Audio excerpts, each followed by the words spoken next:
مسلمان ہوتا ہے۔ ایمان مومن وہ ہوتا ہے جو ایمان لاتا ہے، اس کی صفت قرآن نے بیان کی، قد افلح المومنون، کامیاب ہو گئے یقیناً ایمان والے، کہ جو نمازوں میں خشوع اختیار کرتے ہیں، جو زکوٰۃ دیتے ہیں، جو اپنی شرمگاہ کی حفاظت کرتے ہیں، اور سارا تو مومنوں کی صفت بہرحال تفصیل میں بہرحال آتی ہے۔ آپ نے فرمایا قالت الاعراب آمنا، اعرابیوں نے کہا کہ ہم مومن ہیں۔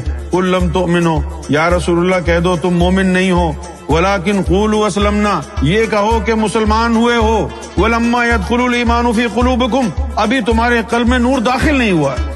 کہاں پتا تھا ہمیں مومن کا مسلمان کا فرق کیا پتا تھا؟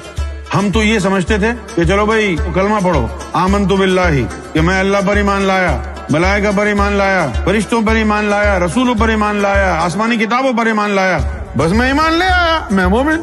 یہ سمجھتے تھے ہم کو کیا پتا تھا کہ مومن بننا کیا ہے؟